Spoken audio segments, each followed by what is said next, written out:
right. I got Major May live on the Whitetail Waypoint podcast here tonight. What are you doing, Major? Well, I'm just sitting here, I think. You just sitting there? Yep. Man, well, you got anything to tell us? I want to hear about what happened with your season this year. Tell me about what happened. You learn anything? How many deer did you kill? What kind of deer did you kill? What'd you do? Well, I did pretty good this year. Well, the first thing that I did that was pretty bad. I couldn't get the crosshairs on the on the deer. That was a big problem. Like like the first part of the year with my crossbow. It'd been really cool if I would have killed a 7-pointer with it, but I messed up with that. So well, did you learn anything from that? Yeah, I learned to be ready. You got to be ready. You got to be ready whenever you're in the woods like that. Them deer they just pop up, don't they? Yeah. You ready for next year? A little bit. I need a little target practice. With what? Bow. For everybody who watches, seeing what I did. Yeah, when you shot that tree. Yeah, bullseye. Yeah, but you said you seen that tree there. You was just going to try to squeeze it by it anyways. Well, I know that scope was a little too far to the right that day. Well, I don't think it was the scope, but the thing is, I took you out there, and this was the first year that I really started trying to teach you how to hunt instead of just taking you out there. And I think you did really good with learning the techniques and stuff that I was trying to teach you. They are more advanced stuff. It's not for beginners, It's not like you just going out there and sitting there with the gun waiting on some deer. You had target bucks that you were trying to hunt, and I was trying to teach you how to get on those, those specific deer. So I know it was a little frustrating at times and stuff, and that's going to be 98, 100% of the time. It's going to be like that when you're hunting a specific type of deer or a deer. And I think you did pretty good. You got close, really close a couple times on actually getting that deer that you was hunting. Pretty boy, he's a 3-year-old this year, and he was.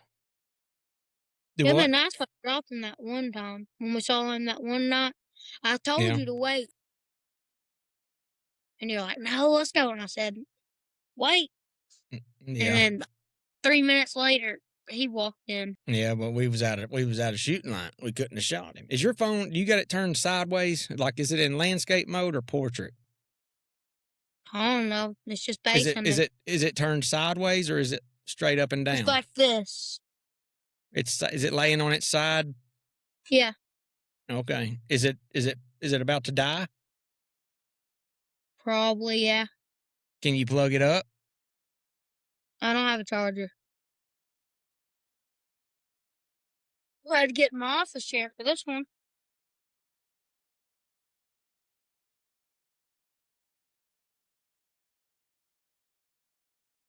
Well, since this is a hunt and fishing show, how about we talk about a little bit of fishing and what we're going to do this year?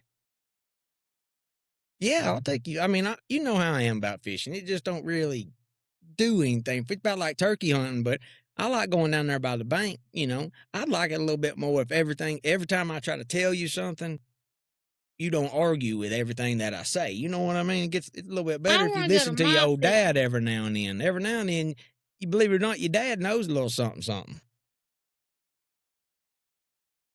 Not a lot about fishing, I'll tell you that. I know enough. I know how to old Texas rig. I've caught a pretty good bit of fish. What are you talking about? Like that professional bass tournament type fishing? Yeah. That's what I like. Is that what you like? Well, Scotty be your man for that. Tonight's a little special episode. We got Major on here. Scotty is not here tonight. He had a death in the family, and we got prayers going up for him tonight. Everybody say a little prayer for Scotty and his family. I know they're going through a rough time right now, so I know he wishes he could be here. And he lost his grandpa. He went to be with the good Lord, didn't he, Major? And the old love of his life. They lost her not too long ago too. I know they back together up there and they rejoicing up there in heaven, and I know that's a good thing. Lost somebody too. Yeah. Yep, we Lost did. Jacob, my cousin. Yeah, they're all up there living Yeah. it up. So next year we've got at Reaper's Point, we have Pretty Boy, we have Chief, we She have Tito, we have Traveler, Chief all day. all coming back next year. All of them coming back next year. That's If I get four, shot on Chief, and I'll there take it. that's 4 4-year-olds that's going to be there next year. Are you going to stick with Pretty Boy, or what are you going to do? I'll name it Chief. Are you going? So you moving to Chief? Yeah, he's big. Yeah, I know that. What happened? What happened? What's going on with Pretty Boy? If he comes, I'll shoot him. But it depends how I'm feeling that day about it. I know how you feel whenever you get up there in the stand. I know how you feel. The first thing that comes, oh, can I shoot him? Can I shoot him? Depends. That one buck that I shot in this, I'm gonna shoot him because he had like a cool frame. But that was a yearling. Why I don't know why that deer ain't ready to be shot for another 3 years. And I was just gonna let you shoot him that morning because you hadn't killed a buck yet this season, and it was with the crossbow.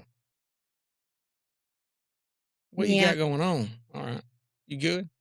yeah, I guess. Scudo, you need to you're on the side of the screen. You need to get in the center of the screen.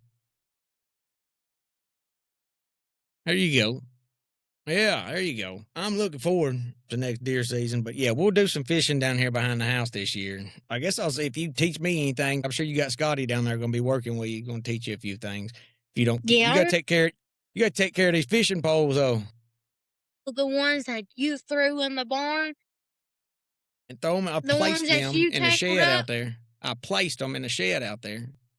Yeah, and they all get tangled up when you do that. You gotta put them apart. I did. I had them organized nicely out there.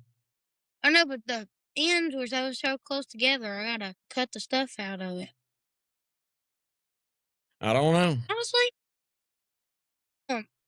we need to go to Walmart, and you need to get me that $29 baitcaster reel.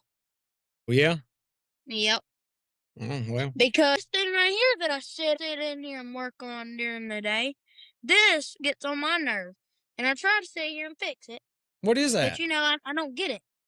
It's a baitcaster reel, and I've been Oh, trying to sit here and figure out why it's not reeling, because it won't reel, and I've been sitting here trying to.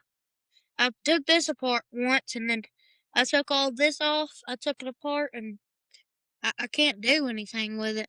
So I'm thinking about just taking the good parts off of it and stuff, and I guess throwing away the rest of it. you got so much stuff everywhere taken apart, man. I don't know what you got going. So we can look at it, I reckon. Well, let's also talk about baseball this year. What you want to talk about baseball? Yeah, talk about Well, who's coaching me. old Tony And Patton. yeah, He's a I legend. try. Tony's a legend. I know I'm gonna trust him because I do not trust you. He said, "Didn't your dad coach you?" And he was like, "Oh man, that sucks." Or he said, "Sorry, dude."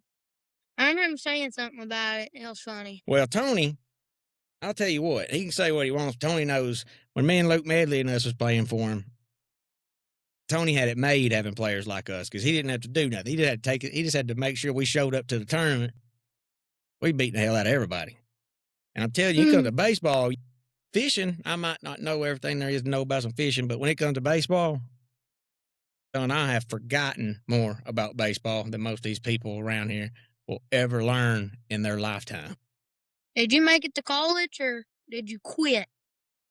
Yeah, went and I pursued other opportunities in life. I started living. Went to a technical college, and then I started working, making money.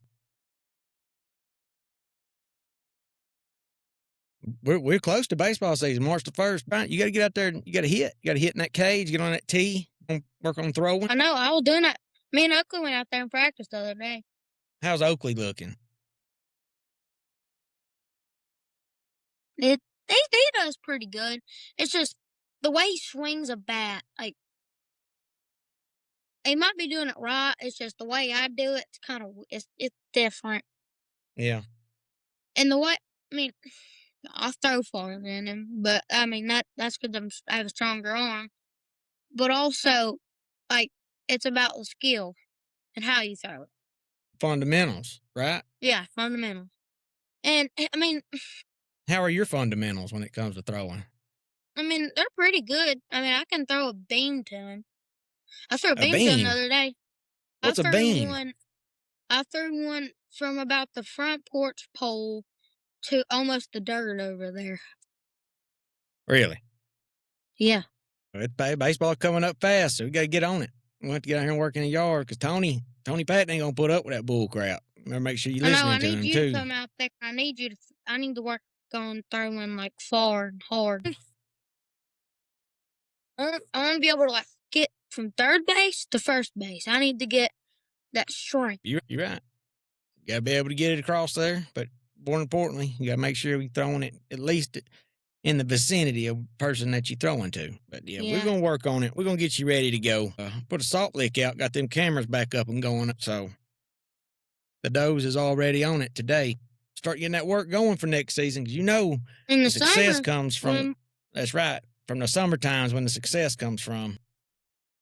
yeah, I need to go out there and practice with my saddle when it gets here. Yeah, it's coming. They get backed up on them orders on them things, man. It's probably going to be 2-3 weeks before that thing gets in here. But when it gets here, we're going to have you ready because I know this year, for the people that's out there listening, this was the first year that Major tried to get up into a tree.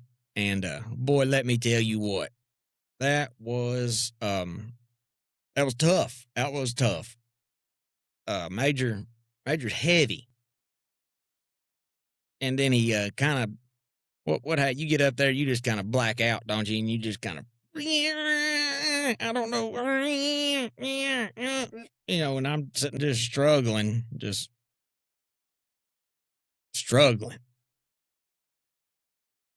Not that bad. Yeah, actually, it was pretty bad when I first got in there. That like that 6 foot one, that was an easy one to get into. I felt Which comfortable one? in that one. Which one you talking The about? The one last one over that I there had by put up for us? yeah, I love that. Yeah. That was a good stand. It was only like 6 foot off the ground, but it was tucked in that old pile. That's a Yeah, fun stand. We're gonna have one right there again this year. I might I'm gonna hunt bow with a hunt out of saddle it right there. October. You That ain't was gonna set up shoot good. And shit. we can do that again. I can be up above you in my saddle, and you'll be able to get right there on that. So that'll work good. Yeah. It'll work real good. We're gonna have a good little spot right there. Depending if we got a good wind, I'll put you in that stand and I can get back over there in my killing tree. I could have killed Tito twice this year if I hadn't have been sitting in that stand with you. If I'd have been in my killing tree, Tito would have been dead. Both them days. You know, when he come out there, you said, it's a buck. He's huge. He's huge. Tito come out right there. I could have killed him right there. He was like 8 yards from bottom of my killing tree, wasn't he? No, it wasn't. Major, you know it. You know he was. The farthest he was at least 18 yards. He I'm was making under 18. 20, but I don't know. Add 10 to that. Well, when we seen him coming out of that tree line, right, he walked right up underneath it. He went, and then when he went back He in, walked out of that tree line right there, and he was at least 50 yards away from us. He from walked us, right yeah, up. from where we were, yeah, you're right. He But if I would have been in right there. but if I'd have been in my killing tree, that's about 10 yards. But I had to move that stand, and we had to get in that stand because you couldn't get up in the killing tree. I fell out of it and screwed up my hand. You didn't fall out. You slipped on that step. You slipped on that step on the bottom step. My knee, where I put my knee in that little thing right there. You got longer legs. I couldn't get my knee in it. You were on the bottom step and slipped off. And you tried to hold on with your hand, cut your hand a little bit. Yeah. You know what happened. You just, because you didn't listen to your daddy. You just black out. Just start doing what you want.